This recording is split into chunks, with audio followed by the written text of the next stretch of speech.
the CISO was building out the team, and I'd run into him now and again, and we'd have a brief, like, hey, how you doing? What are you working on? Kind of chat. And one day I said, I think in a few more years, so I was an auditor for just shy of 2 years at that point. I said, I think in a few more years, I'd like to come join your team if I can, and do GRC stuff, because I felt like I can get my hands dirtier, right? I can influence things, and I can have a positive, hopefully a positive effect on the posture of our organization. So he said to me, he goes, why wait a few years? Why not now? And I'm like, well, yeah. I was stunned. I was like, okay. And so I had a pretty serious conversation with him and someone else on the team, and next thing I know, they got a job posted. I applied for it, and I got the job. And so yeah, I've been doing that for the last 6 years or so, 7 years. I've been leading the team for about 3, and every single day, despite the fact that my sister-in-law thinks my job sounds super boring, every single day is something new and exciting.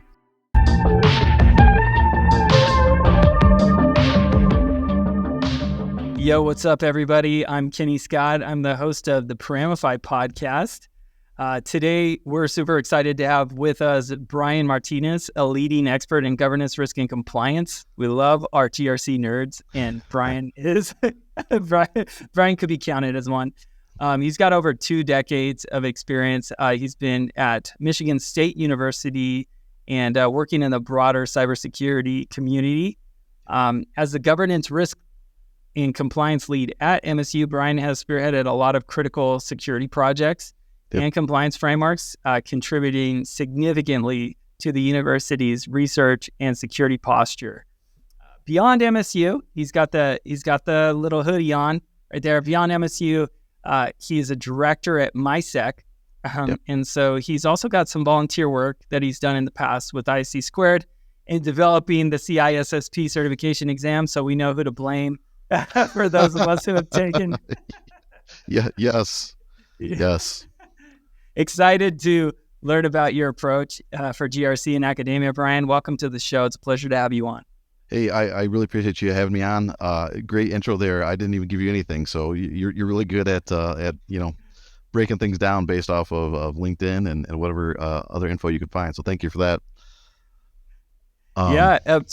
So Brian. Yeah. Okay, let's start. So when I was in 3rd grade, I didn't think I would be an IT auditor or a compliance person or cyber anything. When you were in 3rd grade, I bet you didn't think much about controls or being an accountant or anything like that. Definitely not. How did you get into this? Tell us how you got into cyber and GRC. Yeah, it's an interesting thing. I will say, actually, in 3rd grade, I certainly didn't think about being an auditor or even an InfoSec manager. That wasn't even a thing when I was in 3rd grade. But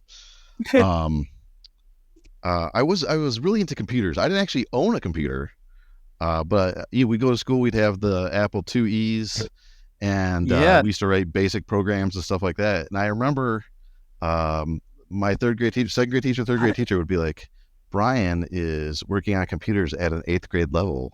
And I was like, whoa.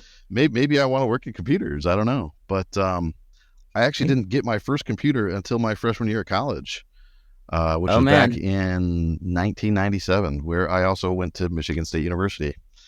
Hey. So interestingly, I went to college to be a journalist. I was really into writing.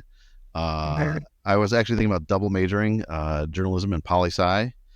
I was really into like radical politics and stuff like that. Freshman year, it was Journalism 101. We had a guest speaker. I don't remember if it was the Detroit News or if it was the news station up in Detroit.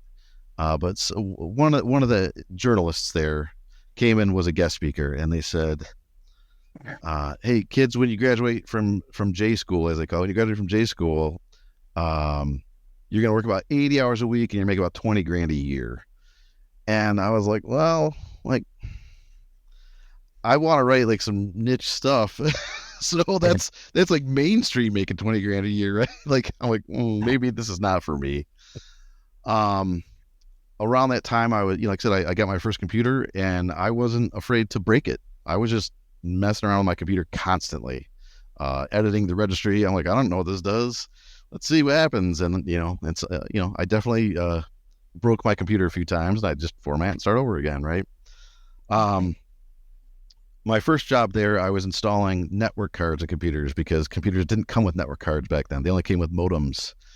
And so I was installing network cards in computers, and I'm like, yeah, this is, I like this, right? I'm enjoying technology. So I wound up getting a degree in telecommunication ultimately. And I kind of thought what I was getting a degree in was going to be like system administration, network administration.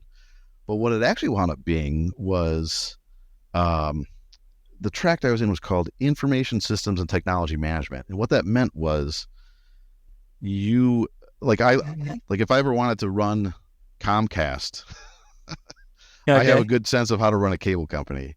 If I ever wanted to run my own phone network, I have a pretty good sense of how to do that. But part of that stuff was policy. And so in college, that's where I was like, okay, I'm interested in this stuff. My thought was I was actually going to finish up my double degree, my double major, which again, I ended up changing from journalism and poli-sci to telecommunication. But I thought I was going to go to law school afterwards. So the policy stuff really caught my eye. And, back then we talked about the Communications Decency Act, DMCA, and all that kind of stuff. And we had projects revolving around those things. But I didn't do a lot of work in that space at the time. I ended up becoming a sysadmin, and I was a sysadmin for Windows systems and Linux systems. Actually, a whole variety of Unices, I guess they say, the plural of, or Unixes, whatever. And one day a friend of mine, I had been a sysadmin for about, I'm trying to think here, it's like 12 to 14 years, somewhere around there. No, you know what? No, it was 14 years. I was a sysadmin for 14 years. It's a long time, right? Yeah. Yeah. You're stuck by then, right? Yeah, for sure.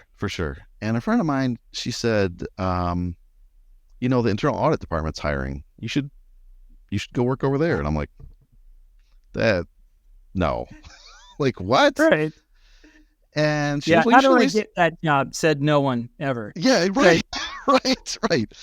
So she said, she goes, just talk to the manager. She was friends with the manager. So she's like, I'll set up a meeting for the two of you. And I said, okay. So we had a good conversation, and he was like, he goes, I can train people to be an auditor. I can't train people to be a sysadmin. I can't train people to think the way that you think about things, but I can train you to be an auditor. He's like, so you got a really great background, dude. Like, I would love it if you joined the team. Totally. So I applied. I ended up getting the job, and I spent a couple of years over there. An interesting thing that happened, and maybe I shouldn't dive into it because it could pinpoint somebody, but I won't name names. But the interesting thing that happened was my manager hired me, and then a couple of weeks later he left to start the GRC team that I'm now also leading.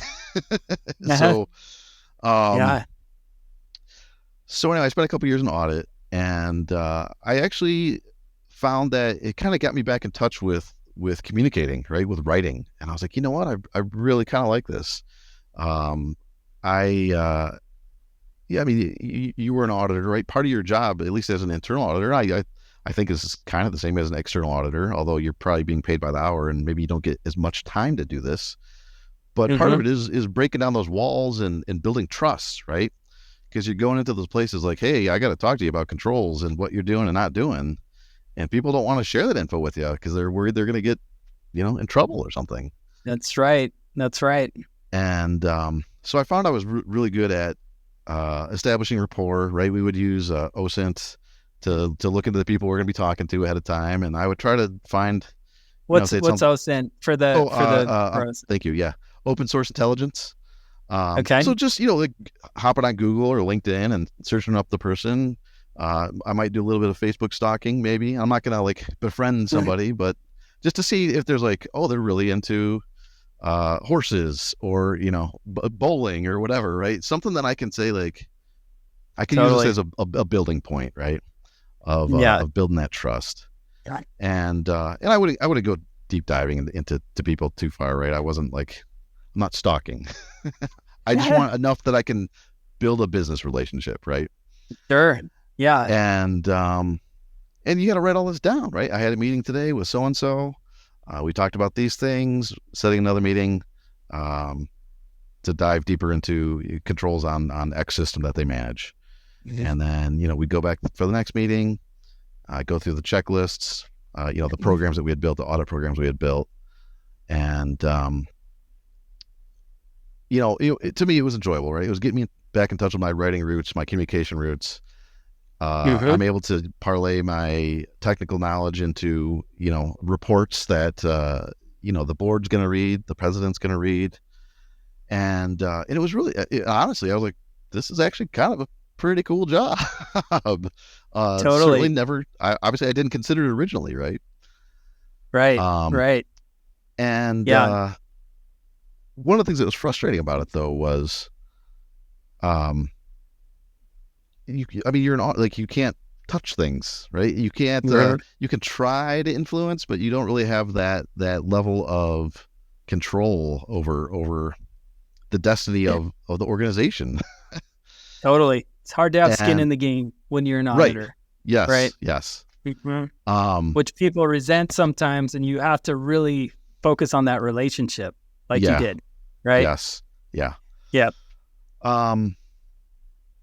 So around that time, like I said, the dude who hired me went and started the GRC team, and so the InfoSec team at MSU was starting out. Right, we had hired our first CISO. This is back around 13, 14, and the CISO was building out the team, and I'd run into him now and again, and we'd have a brief like, hey, how you doing? What are you working on? Kind of chat. And one day I said, I think in a few more years, I was an auditor for just shy of 2 years at that point. I said, I think in a few more years, I'd like to come join your team if I can and do GRC stuff.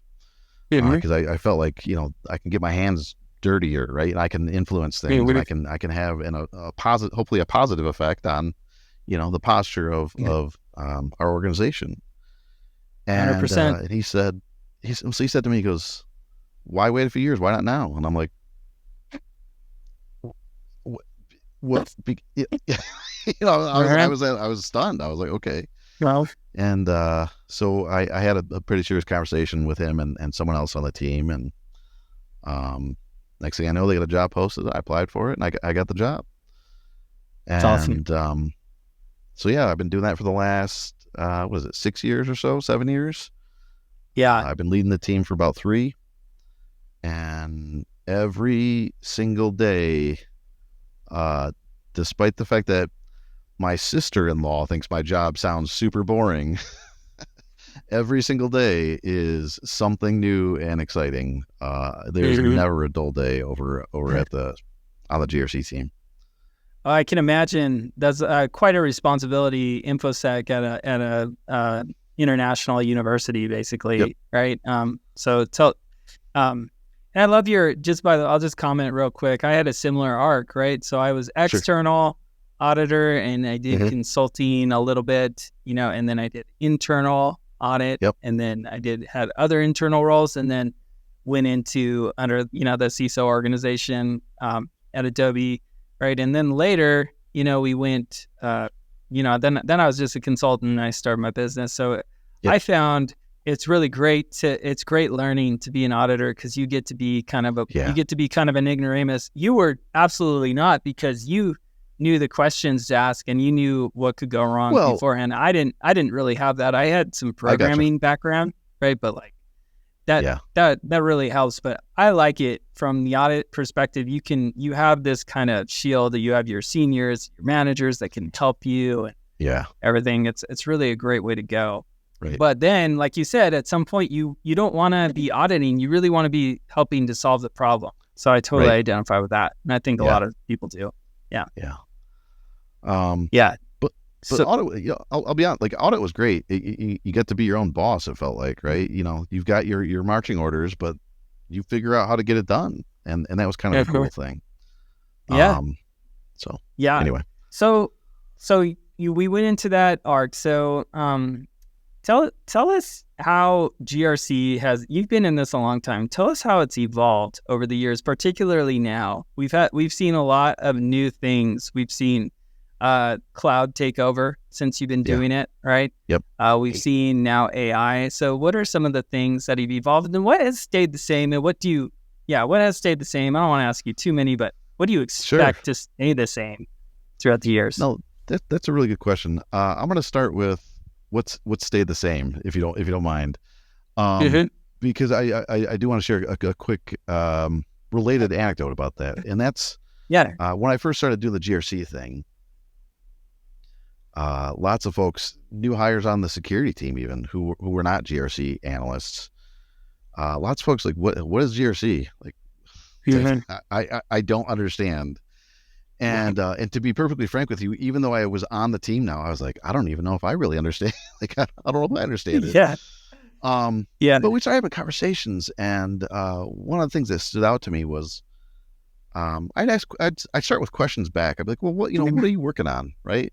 And then what is your approach to things? And people be like, well, we got to consider the risk. And I'm like, you're not a GRC analyst. You're doing GRC things, right? Like, you're making, you're trying to make informed decisions about, how you want to, move a project, or how you want to set up a new system, because you're thinking about risk, right? As a security analyst, as an operations analyst, or even an incident responder.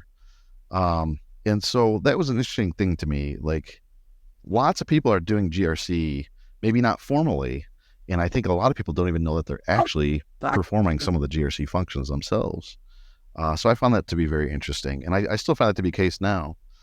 But as far as like, what has stayed the same, maybe more specifically, still concerned about policy constantly, always. What's changed is there's new policy, there's new regulations, all those things that we need to read up on. CMMC, that's the big thing recently. And that's a really big thing at a research university. Tell us a little bit about that then. Yeah. So why is that such a big deal? Yeah. So for folks not in the know who might be listening, CMMC, Cybersecurity Maturity Model Certification. Basically, it's I'll say like a certifying program that the federal government is sponsoring, that says if you're going to work with controlled unclassified information, or CUI, some people call it, CUI, you need to be meeting these sets of controls. And it rather closely mirrors what's called NIST, the National Institute of Science and Technology, the NIST Special Program 800-171. There are some differences here and there, right? And I'm not going to dive real deep into it, but but it closely mirrors that. And being a research institution, we have lots of contracts with the federal government, and in particular, we have some contracts with the Department of Defense. So this is really stemming from the DoD. And like I said, they say if you're going to be working with our data, you got to be doing these security controls. Now, here's where it gets really interesting. For a few years, a lot of folks were operating under what they called CMMC version 1.0. And 1.0 said, hey, you got to be doing these controls. You have to attest that you're doing them. You might get audited. But if you're not doing the controls, you can lay out what's called a POAM, or a plan of action memorandum, basically spelling out, we're not doing this right now. We will be doing this by this date. And that'll go into what they call your system security plan. A lot of folks, and this isn't specific to MSU, this is a lot of government contractors and subcontractors, we're testing like, hey, we're doing this, or we're getting close. They'd build out their POAMs, and then, for reasons they just would never follow through. And so the government said, this isn't good enough. So now they're coming out with CMMC version 2.0, and they simplify the control space. So, maybe you don't need to meet 171 controls. Maybe you only need to actually meet like 18, because maybe you're not dealing with a certain level of controlled and classified information, or certain types of information. And And in level 2, basically what they're saying is once they finalize it, which they haven't yet, but once they finalize version 2.0, it's going to be the case that you can't work with government data until you have actually attested and proved that you are compliant. And so that presents a real challenge, not just for universities, but lots of government subcontractors and contractors, because if you're not doing all of these controls, this huge control space, that costs money, right? And so that's going to be a burden on the organization that's trying to work with this data. Right. Do you ever run into people that just get totally overwhelmed by that kind of ask? They're saying, hey, here's 100 or so controls, but really underneath those, there's like all those requirements of things they're looking for, right? Like the things that they're attesting to. So what is your experience with that, and how do you guys kind of help allay some of those fears? Sure. Well, this also kind of answers some of your first questions too about what's changed and what's stayed the same. So if you don't mind me getting more go non-specific to CMMC, but other control, other regulations and control frameworks. There are so many. And that's also something I want to impress upon folks, that at a university, you're not just focused on like GLBA or PCI DSS. At a university as large as the one I work at, right? You have PCI DSS, HIPAA, FERPA, which is student data. We have our own power plant, so we have NERC CISSP things that we need to be concerned about. We actually have a system that handles criminal justice information, so we have CJIS data that we need to worry about. Like, and ITAR, export control stuff. I think I sat down a few months ago, and we have, at least on the IT side of things, somewhere between 10 to 15 regulations that we need to have at least some level of knowledge about. Sometimes there's overlap amongst all of these regulations, right? So it's like, well, yeah, we're doing all this with PCI DSS, and that's also true for our whole network. So of course we meet these controls. But that's kind of where, to me, what CMMC is trying to accomplish for organizations. At least in higher ed, trying to find those capabilities, right? They're trying to find those common capabilities that you should have regardless of just the cybersecurity in general, which is, at big companies, no one wants to look at it as, thousands of different disparate requirements. They want someone who is really good at understanding GRC, and they want them to take care of the reporting for them, right? Yeah. You want, because if you take like a requirement, you kind of like DDoS the organization, right? You could, for sure. Because they're like, hey, what's being asked of me, and they need to understand the context of what's being asked, and how do I need to understand how do I need to implement this so that I satisfy them, and then how do I report on this in the way that they want to handle it. So all that context, people get overwhelmed, and so it's good that we try to find those common solutions, right? That handle everything. So I mean, and that's the way that some things have remained the same, right? At the high level is like, let's try to simplify this for the organization. We've got all these regulations that we got to worry about. Let's just try to do this across the board. And certainly some things need to be segmented, right? PCI networks shouldn't touch your other networks unless you want to bring everything into scope, right? But yeah, if we can do this at a much higher level across the board, we'll make things easier, and we'll not overwhelm the organization with like, well, here's 1,000 controls that we need to do. Well, hey, we're doing this one thing, and that checks these 25 boxes, right? So we're good across these, this massive regulations. Right.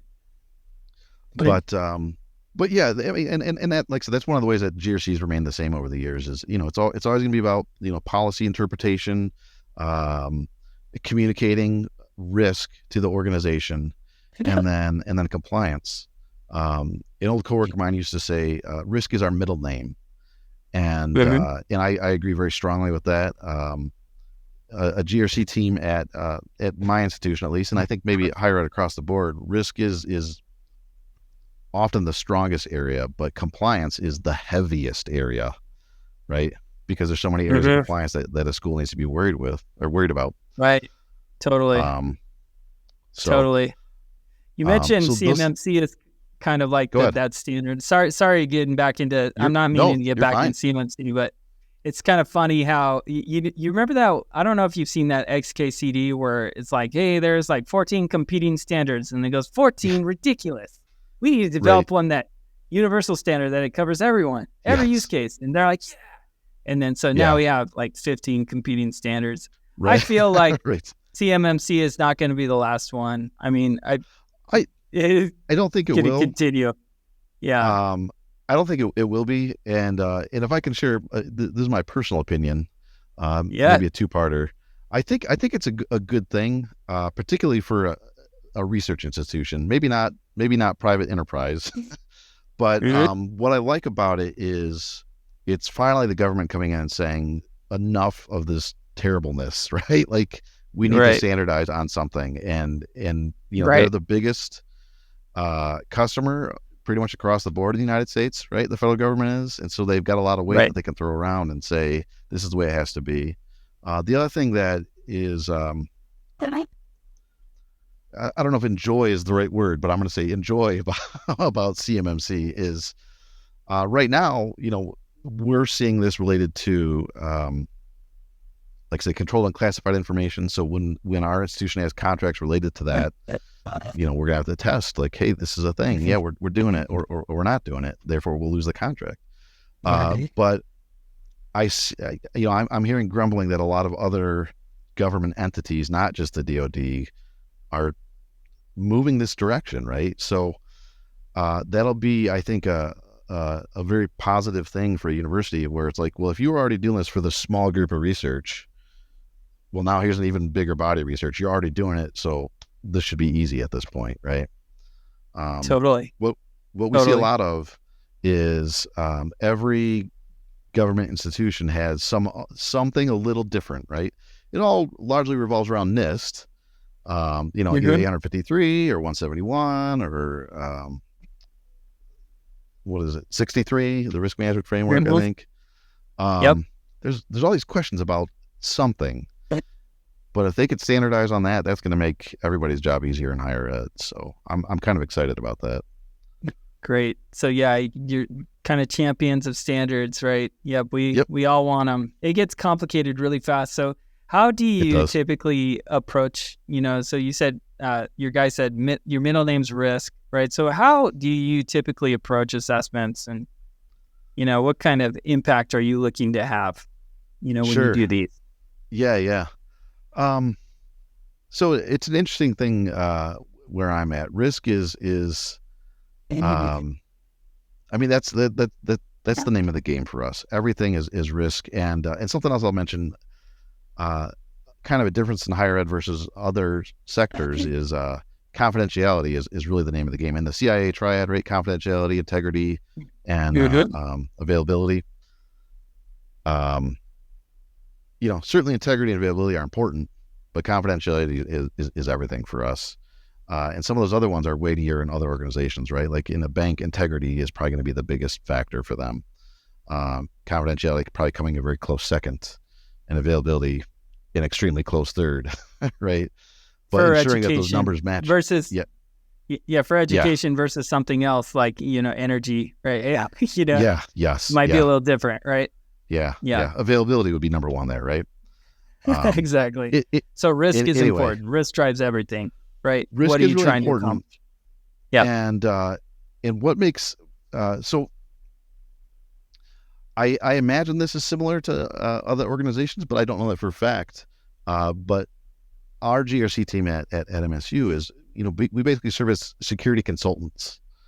We're supposed to be knowledgeable enough in just about everything that we can at least, even if we don't know the answer, we can at least know where to turn in the organization, right? So we need to have a really thorough understanding of this team manages the networks, and this team manages the firewall, and this team manages the VPN and all that kind of stuff. We don't need all the deep technical knowledge on those things, but we need to know where to ask questions. So we serve as general consultants, not just for pointing people in a direction or another, but let's have conversations about risk. You're trying to stand up this new project that's going to be collecting, student names, their grades, their course schedule, and all that kind of stuff. Well, how are we going to protect this data? FERPA, the regulation that talks about protecting student data, it isn't very prescriptive. It's really open to interpretation, right? Right. Unlike PCI DSS, which is extremely prescriptive, at least compared to FERPA. So that presents challenges, right? And so you need to be really well versed in being able to communicate things. You need to be able to read things and understand them. But yeah, like the way I explain GRC to people who aren't even techie type people at MSU is like, well, we're consultants, right? You got questions, you come talk to us. We're the front door for the security team. Come in our door, talk to us, and then, like I said, if we got to point you somewhere else, we will. But the tricky thing is, there is a short period of time where, not something that we're proud of, but this happens to a lot of organizations. We suffered a large breach, and we had a 5-year plan on the security team that turned into a 5-month plan. I think you're about to ask me a question. Go ahead. No, I mean, okay. I'm just commenting. It's everybody gets breached, right? Yeah. We're supposed to assume breach, right?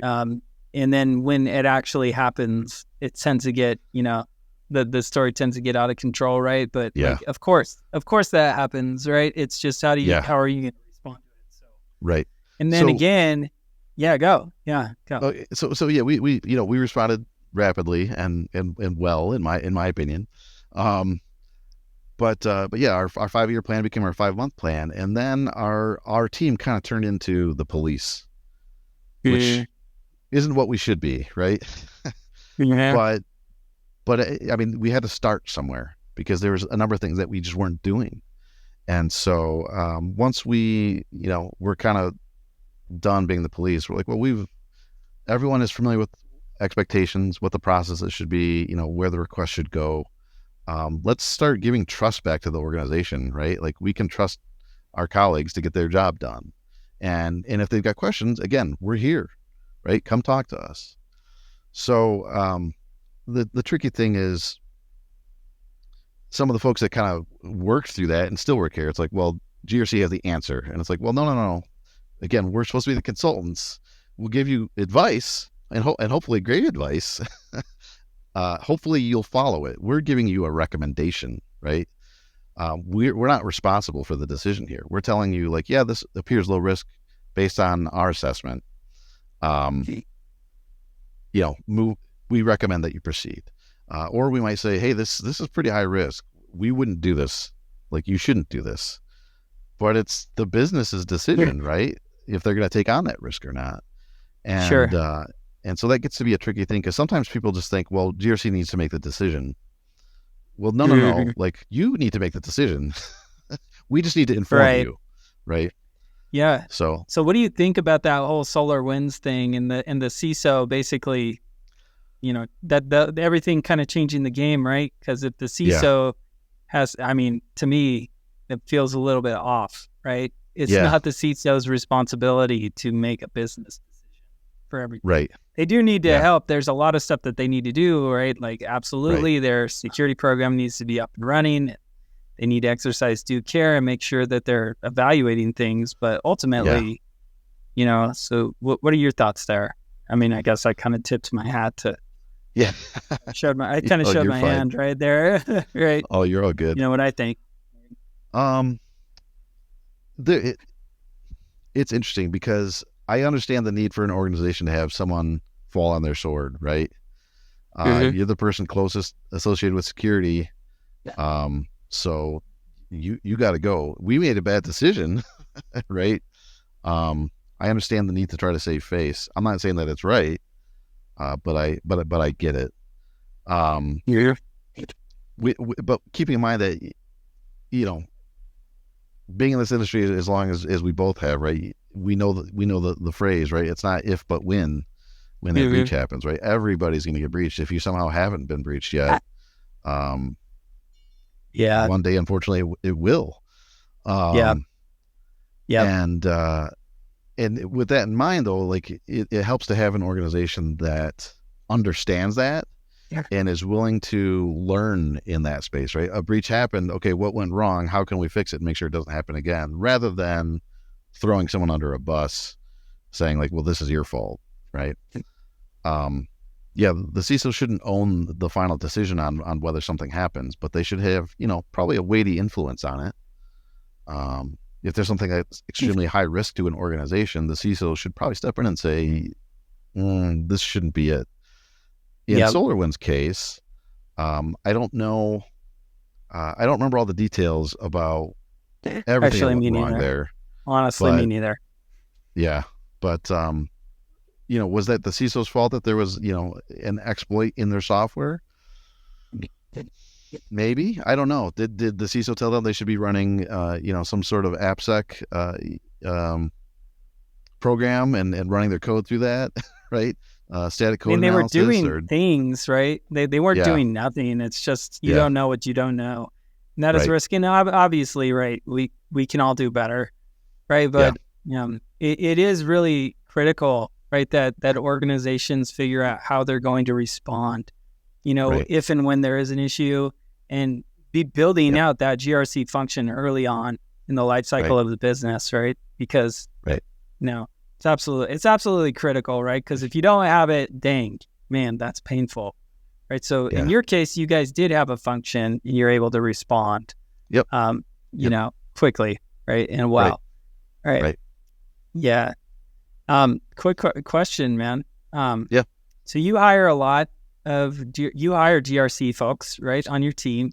What are some of the things you're looking for when you're interviewing candidates?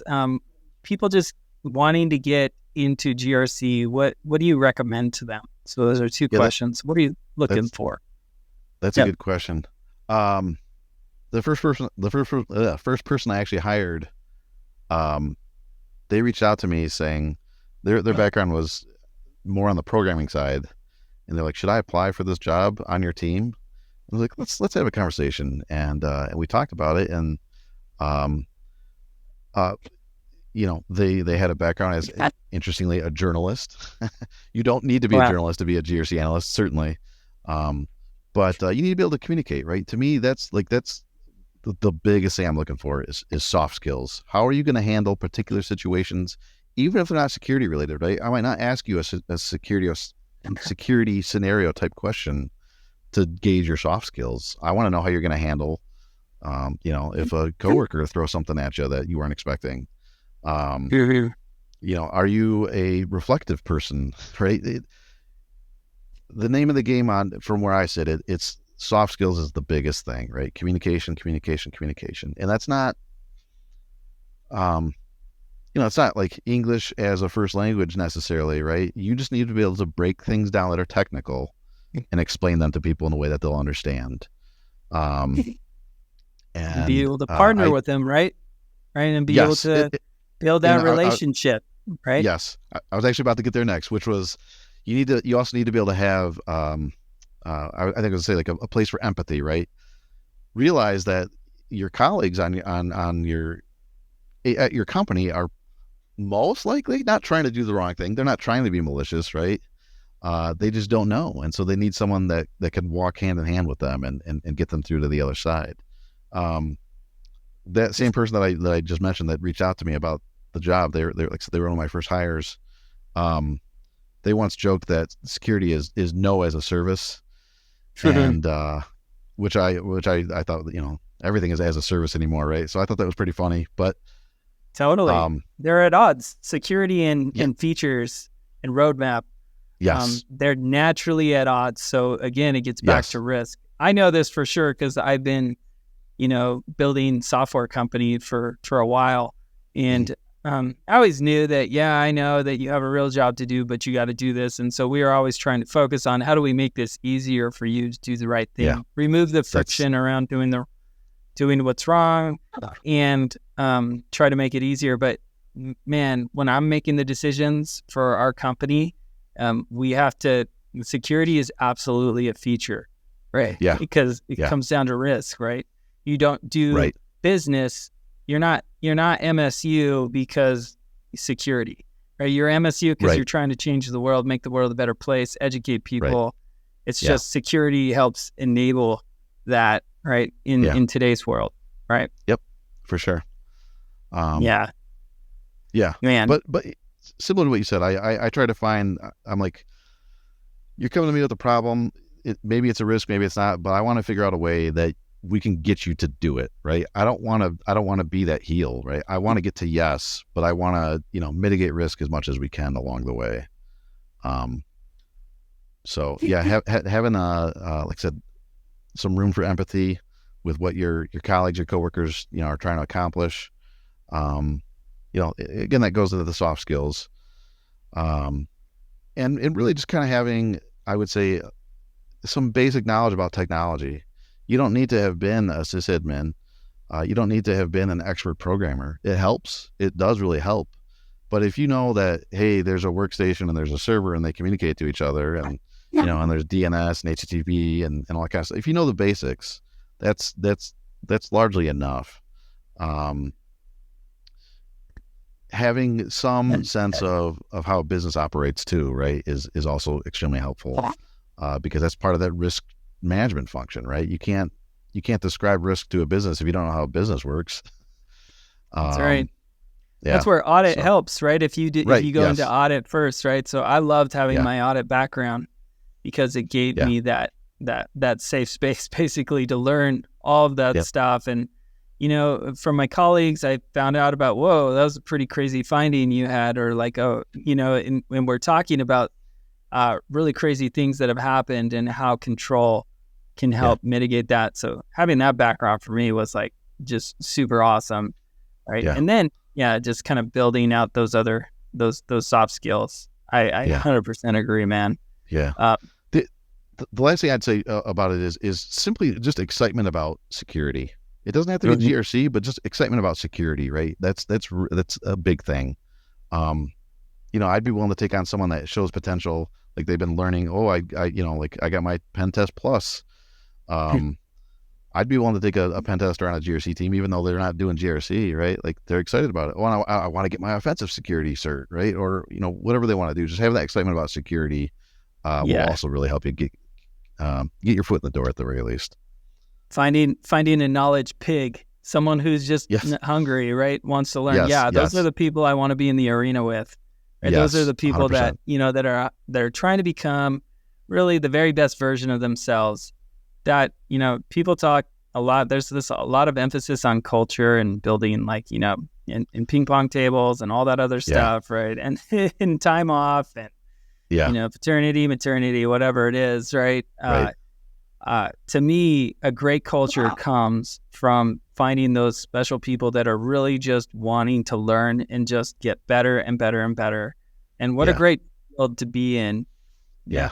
What are some of the things? What do you see in the future for GRC? Right. So we talked about what's changed and what's the same. What do you see in the future? Maybe that might be a little different that we haven't talked about already. To me, what I see as big to-dos coming down the line are, it's going to be more compliance. It's going to be the CMMC stuff, right? That's going to get heavy, probably starting next year for sure.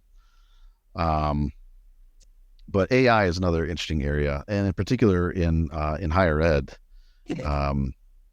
because lots of professors want to use it, lots of students want to use it for their papers, right? And how do we approach that problem? How do we use it in a positive way and ensure that we're not, handing over all of our data to OpenAI, things like that, right? So AI presents some interesting opportunities. Even maybe how do we even utilize it as a team, right? We're not doing a lot of that right now, at least where I'm at. I don't know if there's any other GRC teams utilizing AI. I think you've got a product that uses some stuff for documentation. Yeah, to totally. Put a pitch in there. Yeah. No, but it's all good, man. But I'm excited about AI and tools in general and GRC, because I do think, the kinds of talent that you're attracting for GRC roles, man, I mean, you get Yeah. really good people that really can really help an organization. And the more you get them out of the managing thousands of different documents and thousands of different requirements and more standardized approach, the better off Yep. we'll be. And we'll Yeah. have a, we'll be able to actually, help the organizations a lot more. A lot of times we're all stretched, right? We can't possibly do enough, to assess all risk when you're dealing with, basically a huge city in Right. Yeah. that Right. year, right? And Yep. so Yep. we want tools to help us do a better job. And I think the future's bright in GRC, man. Yeah. Yeah. I think so too. Man, it's so good to have you on, Brian. Thanks so Yeah. much, and looking forward to following up with you in the years to come, man. Thanks, dude.